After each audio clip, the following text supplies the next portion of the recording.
Vous savez, je regardais ce matin, là, on n'est pas nombreux, 1, 2, 3, 4, 5, 6. Puis ce que le Seigneur m'a montré dans l'Évangile, nous, il y a quelques années, on a fêté à Montmagny le 40e anniversaire de l'Église. Tu viens, mon amour? Ça fait en 2016. 2016. C'est ça. On a fêté le 40e anniversaire de l'Église à Montmagny. Et puis à cette occasion-là, évidemment, quand on fête en grand, on a invité tous les pasteurs qui avaient déjà été pasteurs à Montmagny. Et puis, j'ai rencontré le pasteur, le premier pasteur qu'il y avait à Montmagny. Et savez-vous quoi? Quand ils ont débuté l'église à Montmagny, il y avait lui, il y avait son épouse, puis ils ont eu un vieux monsieur avec lui pendant 6 ou 7, 8 mois. Ouais. C'est pas le seul pasteur pionnier que je connais, là. Il y en a un autre à Montmagny, parce qu'après lui, il y en a eu 2 autres, je pense. Puis à un moment donné, l'église a tombé. Puis il est arrivé un autre pasteur pour faire un recommencement d'église à Montmagny. Et puis l'église avait déjà monté avec le premier pasteur, avec le deuxième, etc. Puis quand lui est arrivé, il n'y a eu personne dans l'église. Puis lui, il a été pendant presque 9 ans à prêcher à son épouse dans l'église. C'est pas des blagues. Et je connais des pasteurs, surtout des pasteurs, la plupart sont décédés aujourd'hui, mais j'ai connu des pasteurs qui ont travaillé dans tous les raccoins du Québec, en Abitibi, en Gaspésie, à différents endroits, qui ont implanté des églises, là, sont arrivés dans des endroits où il y avait le pasteur et son épouse, qui ont été des mois de temps sans voir personne à l'église. Et aujourd'hui, de ces pasteurs-là, évidemment, c'est des pasteurs des églises de l'Assemblée de Pentecôte du Canada, c'est le mouvement d'affiliation d'église à laquelle moi j'ai toujours appartenu. Et puis aujourd'hui, les Assemblées de Pentecôte du Canada, ils ont une centaine d'églises au Québec. Mais au début, il y a eu des temps difficiles. Mais il n'y a rien d'impossible à Dieu. C'est un grand Dieu. C'est lui qui travaille, c'est lui qui bâtit son église. Puis des fois, on peut regarder la foule du gars, il n'y a pas personne qui vient à l'église. Non, nous, on est là. Hein? Puisque la parole de Dieu, elle nous dit quoi là-dessus? Là où 2 ou 3 sont rassemblés en mon nom, je suis au milieu de vous. Amen. Amen. C'est un grand Dieu. Lui, il ne regarde pas au nombre, hein? Il dit même dans la parole de Dieu qu'il ne faut pas négliger les petits commencements. Amen. Parce que Dieu, l'Église, c'est un peu comme la graine de moutarde, hein? Comme on voit dans la parole de Dieu, qui est gros comme un grain de moutarde. Un grain de moutarde, ça, c'est pas vrai, mais qui peut devenir grand comme un grand arbre. Un grand arbre où tous les oiseaux du ciel viennent se percher dessus. Amen. Hey, Seigneur, il m'a encouragé le matin. Moi-même, quand je suis rentré, je dis, oh, on n'est pas nombreux, pourtant, il ne fait pas froid là, le matin. Hein, on est bien ce matin. Merci, Martine, pour tout le travail que tu fais pour chauffer. Fidèle au poste. Comment ça se fait qu'on n'a pas plus de gens que ça? Ben, c'est pas grave. Nous, on est là, le Seigneur. Amen. Amen. Parole de Dieu ce matin. Je vais vous inviter à tourner avec moi. Ça, c'était pas une parole de Dieu, c'est juste une parole d'exhortation. On va tourner dans 2 Corinthiens, chapitre 10, versets 3 à 5. Puis, j'ai remarqué que même France a parlé de renverser des forteresses ce matin. N'est-ce pas? Oui. Comment est-ce qu'on renverse les forteresses? Ça prend le Seigneur, évidemment, hein? Oui. Si on n'aurait pas besoin de Dieu, il ne nous aurait pas envoyé un sauveur. Ah. Amen. Amen. Ça prend le Seigneur pour renverser des forteresses. Je vais vous inviter à tourner avec moi dans 2 Corinthiens, chapitre 10. On va lire ensemble les versets 3 à 5. Le Seigneur m'a donné vraiment de réaliser combien Elle parlait aussi comment que Dieu avait du travail à faire dans nos cœurs, hein, du nettoyage à faire, hein, mais c'est dans nos pensées aussi. Hein. Oui. 2 Corinthiens, chapitre 10, on lit dans les versets 3 à 5, « Si en effet nous vivons dans la réalité humaine, nous ne combattons pas de façon purement humaine. En effet, les armes avec lesquelles nous combattons ne sont pas humaines.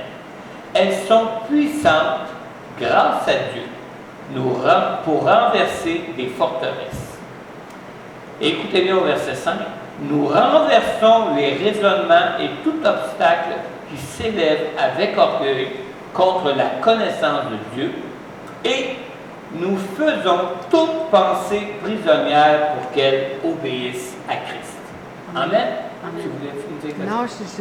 je voulais voir le titre. Ah, le titre, « Le pouvoir de nos pensées ». D'habitude, je l'ai dit quand je commence. Oui, c'est ça. J'étais juste pas rendu. Ah, j'ai peut-être pas entendu non plus. Ah bon. J'ai intitulé mon message « Le pouvoir de nos pensées ».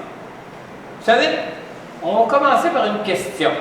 Répondez pas, là, juste répondre en vous-même. Qu'est-ce qui est le plus important pour nous dans nos vies?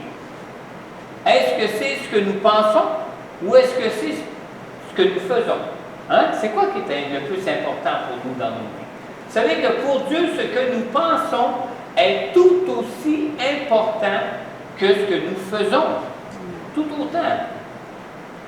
On a été habitué de considérer que ce que nous pensons ne peut pas faire de mal à personne. Non, non, ça ne peut pas faire de mal, là, c'est juste dans ma tête, là, puis j'en ai pas parlé.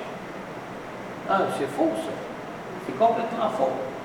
Alors, pour nous, même si on s'imaginait être en train d'étrangler une personne à qui on pourrait lui en vouloir, on ne trouverait même pas ça grave.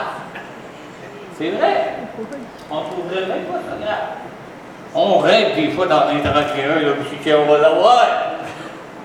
Ben, c'est pas grave, je ne vais pas étrangler de vrai, c'est juste dans ma tête, puis il n'y a pas personne qui sait. Ah, c'est vrai qu'on pense comme ça, hein? C'est notre nature humaine. Par contre, si au lieu de nous contenter de penser, si on étranglait la personne à qui l'on en veut, automatiquement, qu'est-ce qui arriverait? Hein? On aurait des accusations qui seraient portées contre nous. Vrai? Hein?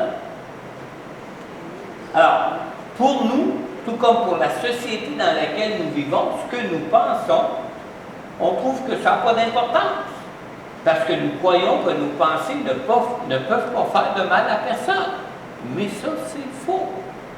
Dans 2 Corinthiens 10.3, on a lu, nous venons de lire, « Si en effet nous vivons dans la réalité humaine, nous ne combattons pas de façon purement humaine. » Alors, à ce moment-là, là, même nos pensées sont importantes. Parce que ce n'est pas le fait d'étrangler quelqu'un pour le vrai qui va faire qu'on va gagner une guerre ou pas. C'est plutôt ce que nous pensons. Et d'ailleurs, Dieu est esprit. Amen.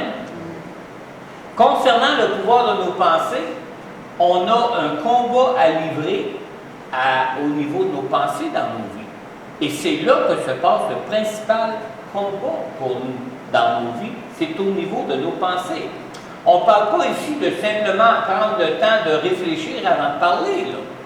Mais on parle vraiment d'un combat qui est continuel, un combat continuel à livrer pour rendre nos pensées captives en Jésus-Christ. Amen. Amen. Merlin Carothers, dans son livre qui s'intitule « Obstacle à la louange », qui a comme sous-titre, ce livre-là, en plus du titre « Obstacle à la louange », il y a comme sous-titre « Ces pensées qui nous troublent ». Merlin Carothers, il dit ceci. Il dit, notre esprit est le champ de bataille. Notre imagination est le trophée à conquérir. Il faut vraiment qu'on maîtrise notre imagination. Pourquoi c'est important de maîtriser notre imagination? Parce que Dieu nous a créés à son image. Parce qu'il nous a créés à son image, vous savez que Dieu, c'est un esprit créateur. Alors Dieu, là, dans tout ce qu'il voit, il fait s'accomplir de par sa simple imagination. Et il nous a créés aussi à son image. Alors, tout ce que nous pouvons ressasser dans notre imagination à partir de nos pensées, ça finit toujours par se concrétiser dans nos vies.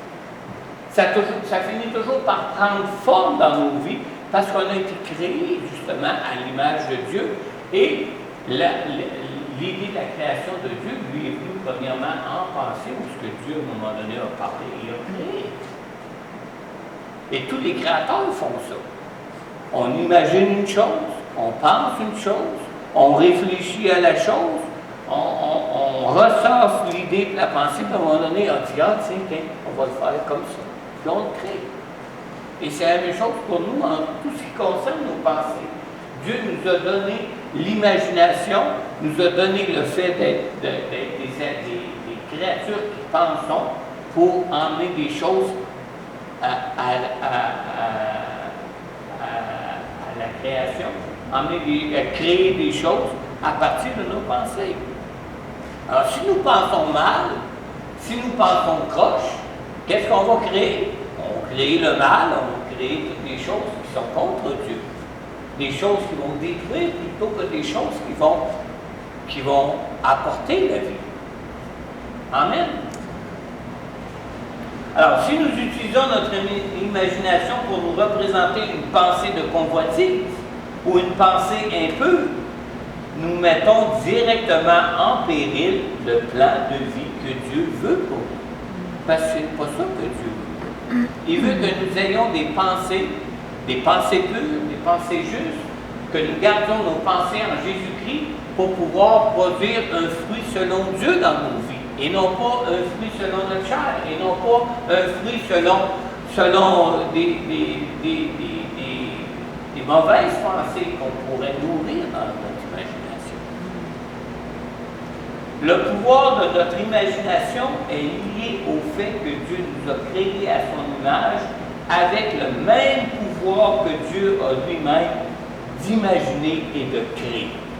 Le même pouvoir. C'est à l'image de Dieu qu'on a été créé. Alors, notre capacité à imaginer des choses n'a rien d'intriguant ou de surprenant. C'est un moyen puissant de créativité que Dieu a donné à l'homme et à la femme en créant l'humanité. Amen.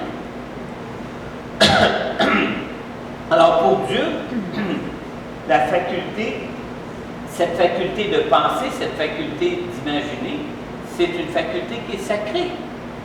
Notre imagination a le pouvoir de projeter nos pensées en images afin d'emmener nos rêves et d'emmener nos désirs à leur réalisation. Des pensées impures vont nous conduire à imaginer et à créer des choses impures. Et Dieu ne veut donc pas que notre imagination soit mal utilisée.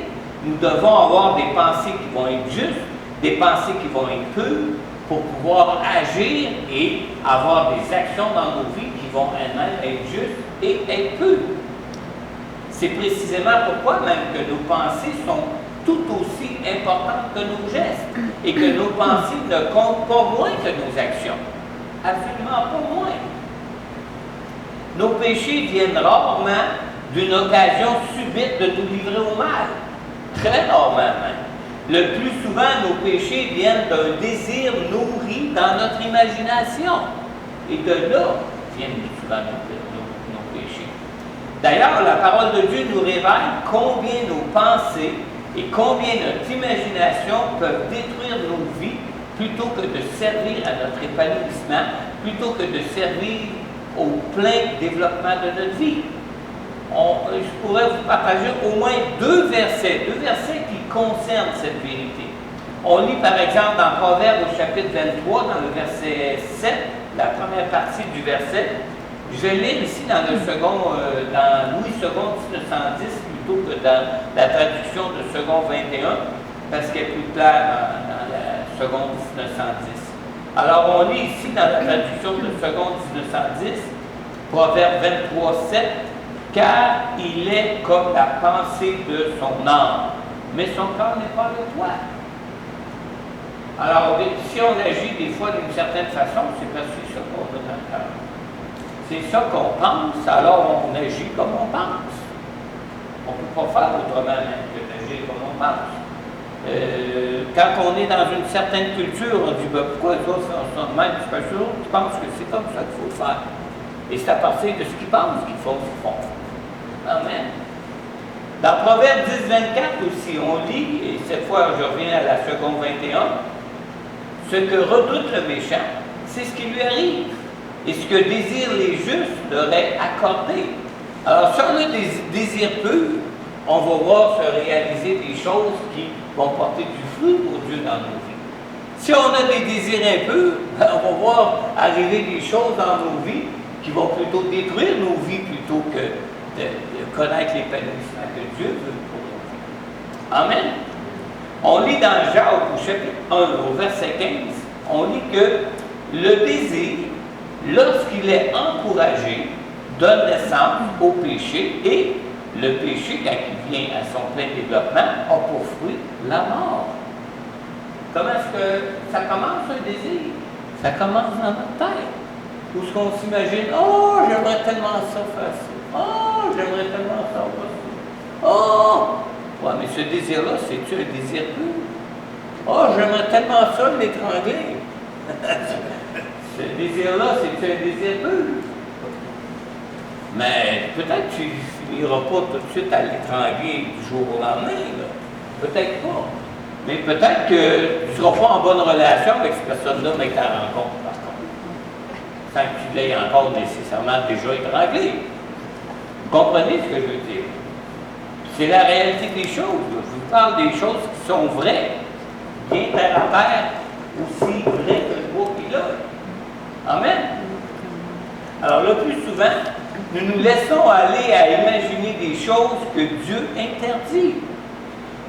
En nous disant que c'est rien de dépenser et qu'on ne fait rien de mal.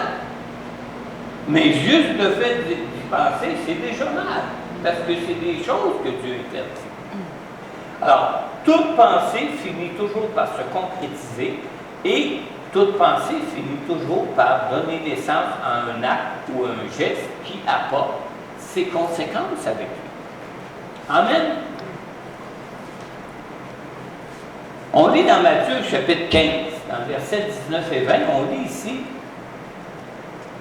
en effet, c'est du cœur que viennent les mauvaises pensées, les meurtres, les adultères, l'immoralité sexuelle, les vols, les témoignages, les calomnies, ce qui rend l'homme impur.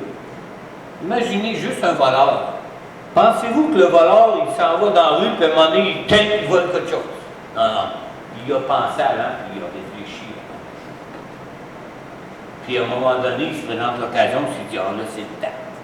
Parce qu'il a pensé, puis il a réfléchi. Et c'est comme ça pour n'importe quelle autre chose. Que ce soit des meurtres, que ce soit des adultères, que ce soit l'immoralité sexuelle, que ce soit le vol, les faux témoignages, les calomnies, etc. Ça arrive parce qu'on y pense d'avance, ça arrive parce qu'on y a déjà pensé, puis que ça finit toujours par se concrétiser à un moment donné quand l'occasion se présente. Amen.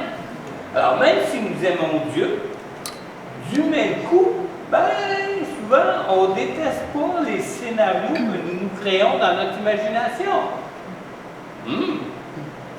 Imaginez, s'il y en a qui vont voir des films 3X ou qui consomment de la pornographie, c'est parce qu'ils pensent, hein? Puis c'est parce qu'ils veulent assouvir un désir qu'ils aiment avoir dans leur pensée ou dans leur imagination. Parce que ça reste que c'est rien qu'un film. Ouais, c'est rien qu'un film. Pourquoi tu écoutes ça d'abord si c'est rien qu'un film? C'est parce qu'on y trouve un plaisir dans ces désirs-là. N'est-ce pas? Amen.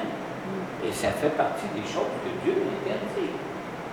Combien de personnes commettent l'adultère juste en pensée? Il y en a plein comme ça.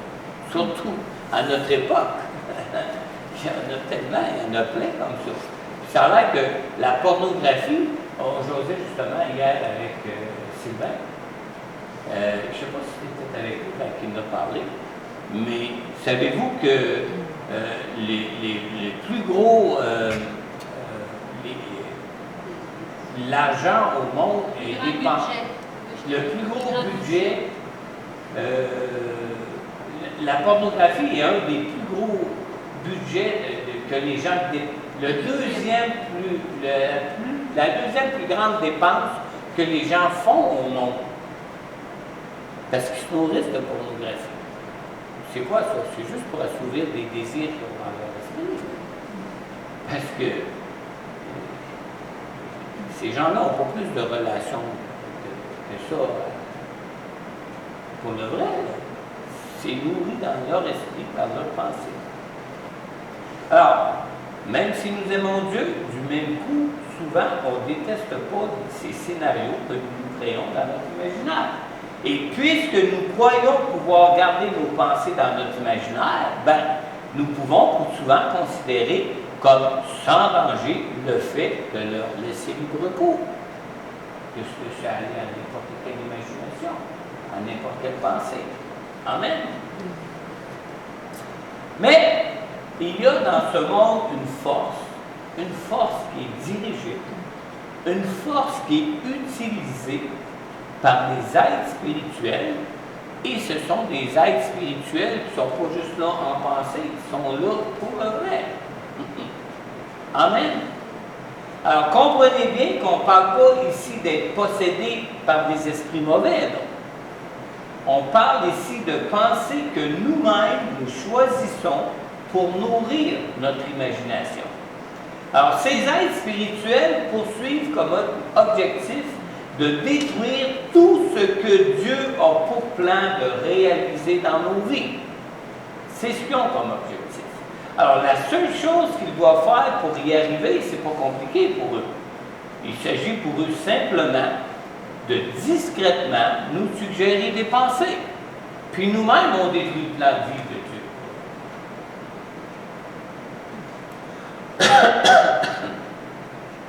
Alors, des pensées qu'on devrait plutôt rejeter.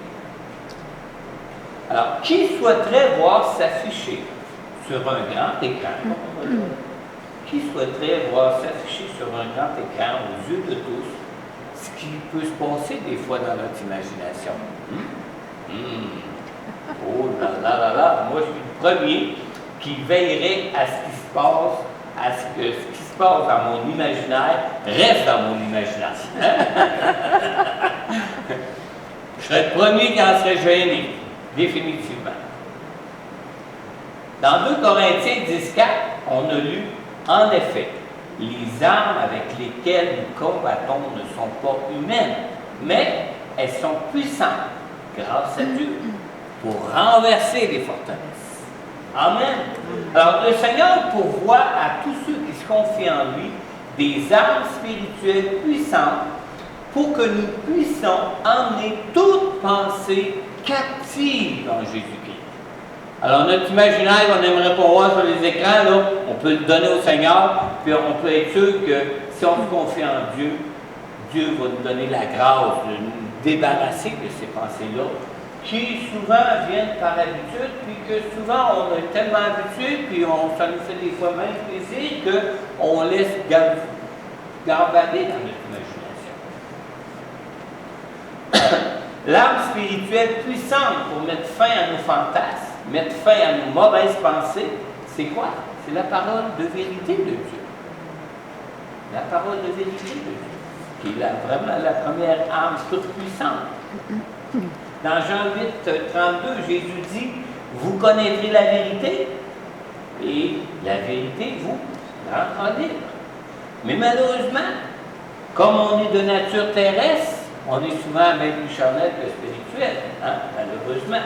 Alors, il est souvent plus facile pour nous, dans nos vies, d'agir et de nous comporter d'une façon juste. Hein? Tu dis, hey, regarde, le pasteur il est bien habillé, puis tout bien correct, puis ouais, c'est pas ce qui se passe dans son imagination. Hein? Je me donne un exemple, mais c'est pour tout le monde. C'est pour tout le monde en réalité.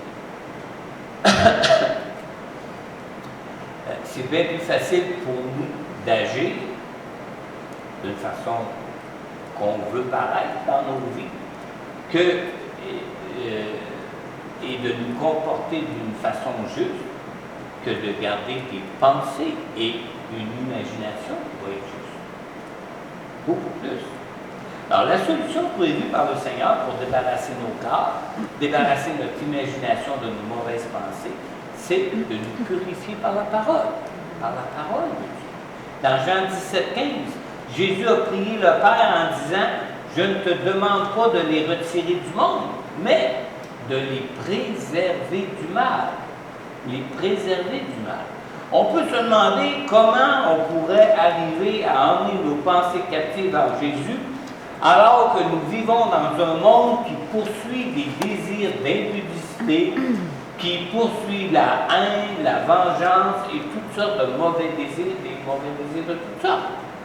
Vous pouvez se dire, ouais, mais pasteur, là, on vit dans un monde rempli de mauvais désirs, puis on est exposé à ça à tout moment dans nos vies, puis comment est-ce qu'on peut éviter ça? Le Seigneur le sait. Le Seigneur le sait. On ne peut vivre dans ce monde une vie selon Dieu sans être constamment incité à des pensées qui ne peuvent que polluer notre imagination. Autant on n'est pas capable de sortir d'un immeuble sans polluer nos poumons de l'air qui est pollué parce qu'on vit dans un monde d'air pollué, autant on vit dans un monde de pensées polluées, autant Dieu sait qu'on est exposé dans ce monde d'idées polluées. On ne peut vivre dans ce monde une vie selon Dieu sans être constamment incité à des pensées qui font juste polluer notre imagination. Notre vie dans ce monde même ne correspond pas à ce que nous souhaiterions le plus souvent. Mais on est habitué à vivre comme ça. Par exemple, on aimerait manger de tout ce qu'on veut, sans perdre de poids. Pourquoi qu'on aimerait manger de tout ce qu'on veut? Parce que toutes sortes de bonnes choses sont offertes, puis on pourrait manger tant qu'on voudrait, là. Mais tant qu'on voudrait. On pourrait manger tout le temps, si on voudrait. N'est-ce pas?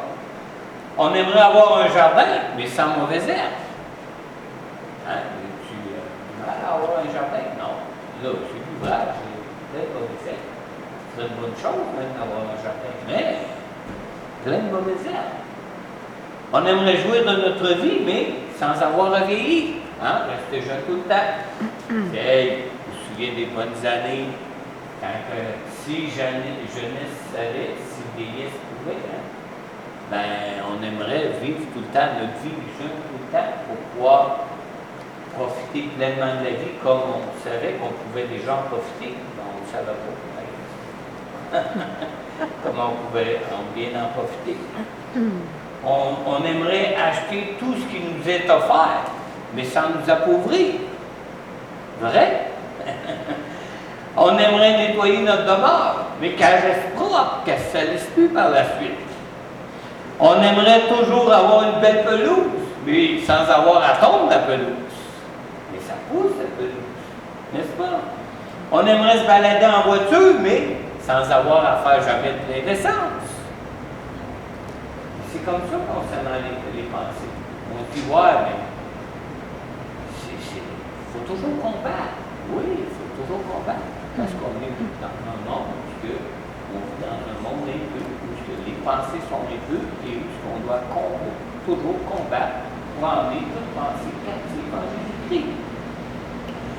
Ce qui entraîne notre imagination à se livrer à des pensées tordues, à des pensées injustes devant Dieu, c'est que la plupart de nos rêves et la plupart de nos désirs comportent toujours des éléments incompatibles qui les rendent irréalisables. On peut avoir la plus belle épouse du monde, mais s'imaginer avec la, je ne sais pas qui est superstar, on peut voir au cinéma. Hein? Ouais.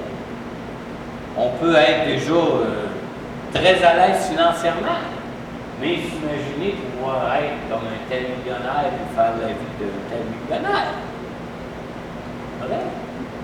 Il y a toujours quelque chose qui vient nous pousser à des pensées dans notre imaginaire, à désirer des choses qui, à un moment donné, sont des choses du monde qui nous rendent un peu comme le monde était. Amen. Alors, nous ne pouvons pas rendre les personnes ou les choses choses qui nous inspirent, on ne peut pas les rendre responsables de mauvais décisions. On vit dans un monde haineux. C'est pas parce qu'on vit dans un monde haineux qu'on doit rendre le monde responsable de nos mauvais décisions. Dieu sait que nous ne pouvons pas éviter les mauvaises pensées, mais Dieu s'attend à ce que nous les rejetions le plus vite possible. De ne pas se nourrir de ces pensées, de ne pas ressasser ces pensées, mais vraiment s'en débarrasser, sachant très bien que Dieu qu'ils sont injustes, que Dieu les rejette. Dieu veut surtout que nous puissions utiliser notre imagination pour imaginer des choses qui soient vraies, justes, des choses qui visent à produire du fruit pour Dieu. On lit dans Philippiens chapitre 4 au verset 8, « Enfin, frères et sœurs, portez vos pensées sur tout ce qui est vrai, tout ce qui est honorable, tout ce qui est juste, tout ce qui est pur, tout ce qui est digne d'être aimé, tout ce qui mérite l'approbation, ce qui est synonyme de qualité morale et ce qui est digne de louange. » Amen. C'est ça que Dieu veut. Alors, plus nous laissons aller à recenser des idées, des pensées impures dans notre imagination, plus il va nous être difficile pour nous de les rejeter.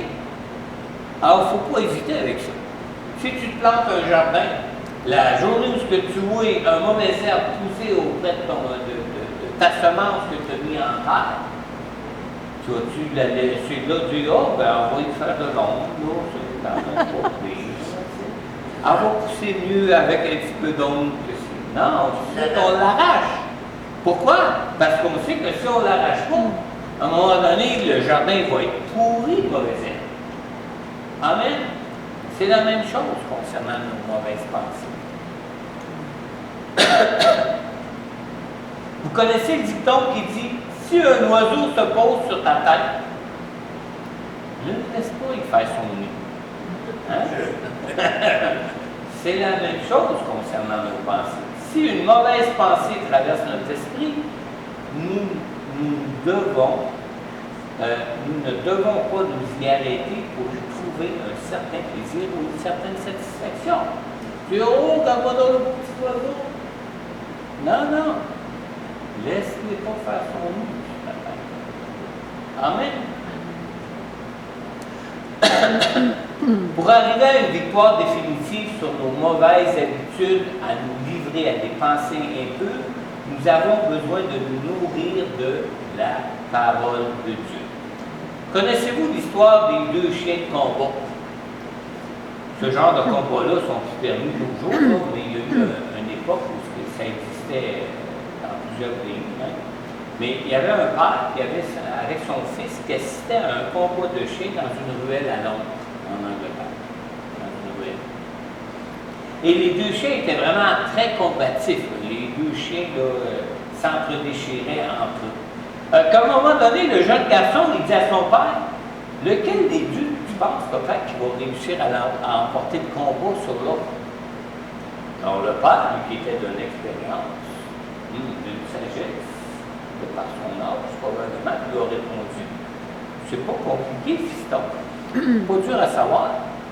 Celui qui va remporter le combat sur l'autre, c'est celui qui est nourri. » De quoi on nourrit notre esprit? De quoi on nourrit nos pensées? De quoi on nourrit notre imagination? Si on se nourrit de la parole de Dieu, qu'est-ce qui va arriver?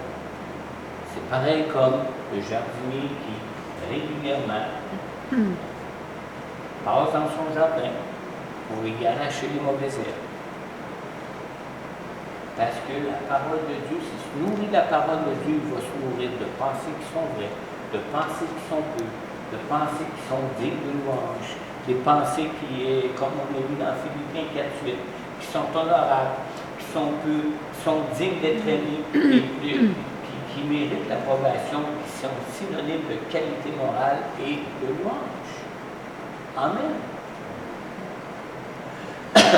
Alors, c'est la même chose pour nous, pour arriver à vaincre nos mauvaises habitudes de pensée. Plus nous nous nourrissons de la parole de Dieu, plus nous arriverons à rendre nos pensées captives en Jésus-Christ. La parole, vous savez, c'est une âme puissante de Dieu pour nous garder, de nous livrer à notre imagination, de nous livrer à des mauvaises pensées, pour renouveler nos pensées selon Dieu. On lit dans Hébreux 4.12, en effet, la parole de Dieu est vivante et efficace, plus tranchante que toute épée à deux tranchants, pénétrante jusqu'à séparer âme et esprit, jointure et moelle. Pardon. Elle juge les sentiments et les pensées du cœur. Amen. Alors, c'est la parole de Dieu qui a l'autorité.